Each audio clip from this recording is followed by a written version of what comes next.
पाहू शकतो की उद्धव ठाकरे जे आहेत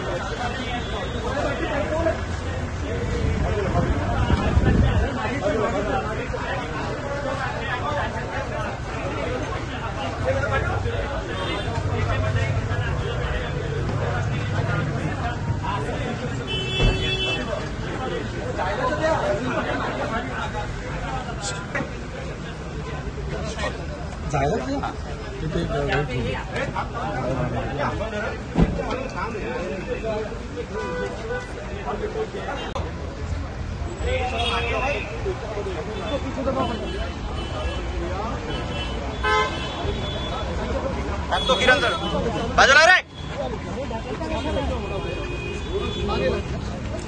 good morning sir. Good morning.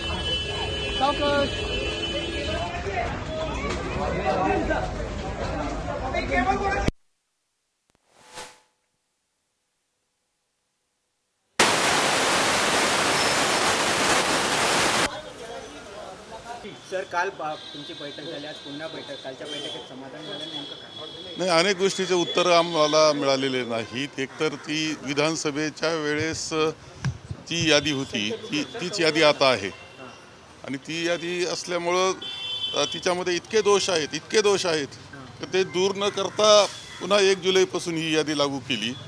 पुन्हा हरकतींना वेळ ठेवलेला नाही. दोष इतके तेवढे लिहून काढणं सुद्धा अशक्य आहे. अशा वेळेस तिच्यावर निवडणूक घेण्यामध्ये काही अर्थ नाही. दुरुस्त झालं पाहिजे ते सर्व. विरोधक मंडळी पराभव समोर दिसल्यामुळे रडीचा डाव तुमच्याकडनं रडीचा डाव ते खेळतात. विरोधक रडीचा डाव खेळतायत. निकोप निवडणूक करत नाही हा त्यांचा दोष आहे. आणि निवडणूक आयोग आम्ही पाहतोय की सरकार म्हणेल तसं आहे. ते स्वायत्तता खरी त्यांची राहिलेली नाही अशी अवस्था आहे. पण सर राज्य निवडणूक आयोगाकडून काल स्पष्टीकरण देण्यात आलं आहे की जो दोष असतील किंवा नवीन मतदार नोंदणी करायची असेल तर केंद्रीय निवडणूक आयोगाच्या मग आमचंही तेच म्हणणं आहे की असं आहे की विधानसभेची यादी जी फॉल्टी होती, दोष होते, त्याच्यात अनेक दोष दाखवले गेले, त्याची उत्तरं मिळालेली नाही. अशा वेळेस तीच यादी तुम्ही 1 जुलैपासून कशी लागू करता?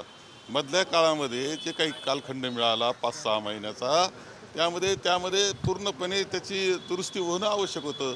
जे चुकीचे नावं आहेत, एका घराच्या नावावर जर तुमचे 200 लोक असतील, परत नावं येत असतील तर अशी यादी घेऊन असे मतदार घेऊन ती निवडणूक होणार कशी? राज्य निवडणूक आयोगाच्या हातात नसेल तर केंद्रीय निवडणूक आयोगाकडे जाणार का? दुसरा दिवसच तुमच्यासोबत असणार आहे.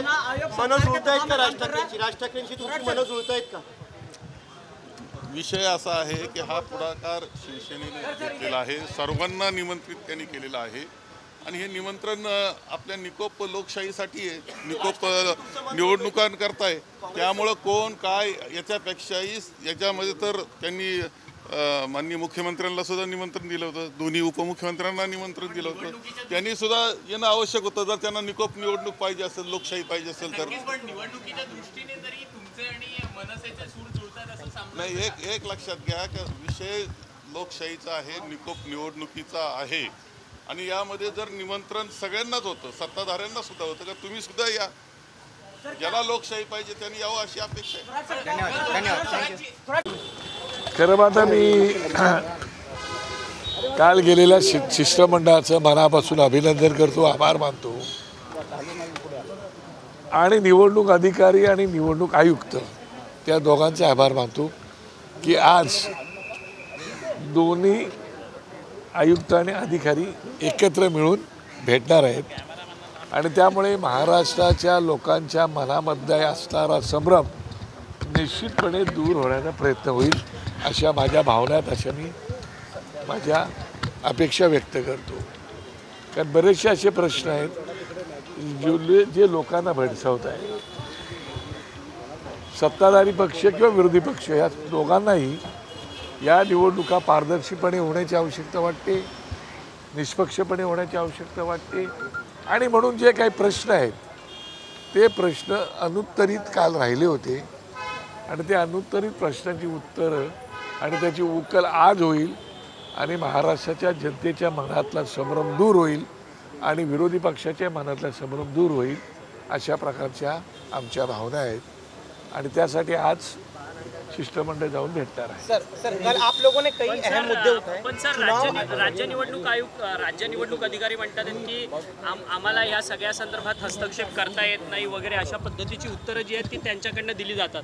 मग नेमकं तुमच्या प्रश्नांची उत्तरं कोण देणार? कारण विषय असा आहे की या ठिकाणी त्यांची नेमणूक केलेली आहे.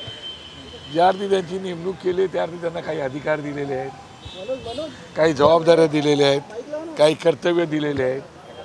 तर आता जर त्यांना जबाबदारी अधिकारी कर्तव्य दिलेले असतील तर त्यांनी ते काम चोखपणे केले पाहिजे. एवढी साधी अपेक्षा आम्ही धरणं चुकीचं आहे का? ती साधी अपेक्षा आमची आहे. आणि जर ते पण आमची अपेक्षा पूर्ण करणार नसतील तर मग हे अधिकारी इथे ठेवून उपयोग काय? असा जर प्रश्न विरोधी पक्षासहित महाराष्ट्राच्या जनतेच्या मनात निर्माण झाला तर चुकीचं काय? म्हणजे आम्ही तुम्हाला देणार तो तुम्ही फक्त काय तिकडे पाठवणार एवढं टपालाचंच काम आहे का आपल्या? तसं तर काम नाही ना. मग कशाला ठेवले ते अधिकारी? मग आम्ही दिल्लीला जातो भेटायला. मला असं म्हणत तुम्हाला दिलेली जबाबदारी आहे त्या जबाबदारीप्रमाणे लोकांच्या मनामध्ये निवडणूक कोणासाठी घेतो आपण? लोकांसाठी घेतो. पक्ष कोणासाठी काढले? लोकांसाठी काढले. आता जर सर्वच प्रश्नांची उत्तरं लोकांसाठी असतील तर तुम्ही लोकांसाठी उत्तरं दिली पाहिजेत. परंतु ज्या पद्धतीने निवडणूक आयोग उत्तर देतं की प्रायव्हसी धोक्यात घालू शकत नाही, व्हिडिओ देऊ शकत नाही. अनेक ठिकाणी बूथ कॅप्चरिंगच्या घटना जी आहेत ती महाराष्ट्रातल्या वेगवेगळ्या मतदारसंघामध्ये सातत्याने होतं. यावरती एवढा सजगपणा निवडणूक आयोगाचा का नाही आहे? मला वाटते कायदा आणि सुव्यवस्था राखण्याची जबाबदारी ज्याप्रमाणे राज्याच्या प्रमुखांची आहे तशी पोलीस डिपार्टमेंटची पण आहे. आणि तशा प्रकारची मदत जर राज्य सरकारने किंवा निवडणूक आयोगाने मागितली तर द्यायला सक्षम आहेत. त्याच्यामुळे बूथ कॅप्चरिंग वगैरे वगैरे जे प्रकार होत असे तुम्ही मला तर दिसत नाही. परंतु मतांमध्ये गोंधळ आहे, घोळ आहे काय. आणि आता लोकांच्या मनामध्ये नक्की संशय निर्माण झाला की मत चोरी होते. असं जर लोकांना काल राज ठाकरे साहेबांनी इतर सर्वच शिष्टमंडळांनी उद्धव साहेबांसहित सगळ्यांनीच उत्तम प्रकारची उत्तरं दिलेली आहेत.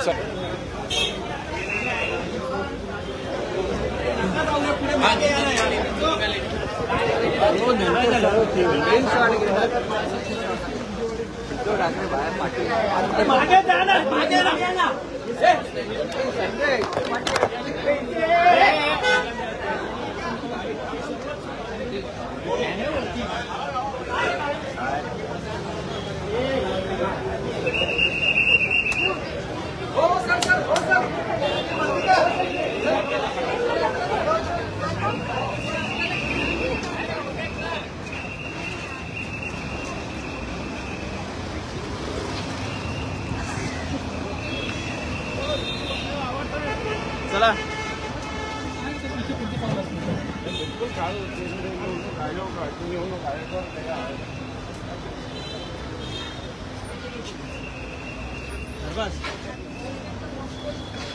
पाठीवर खाऊ हो.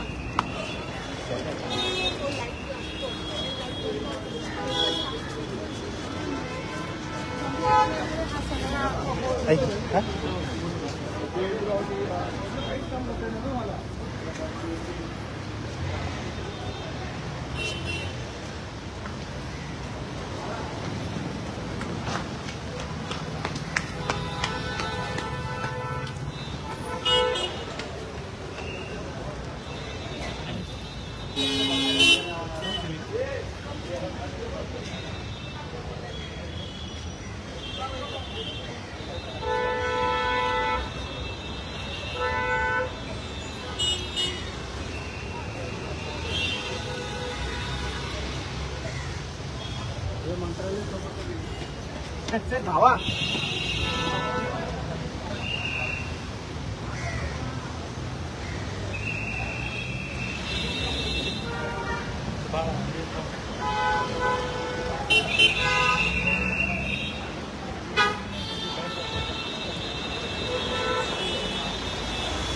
अनुराग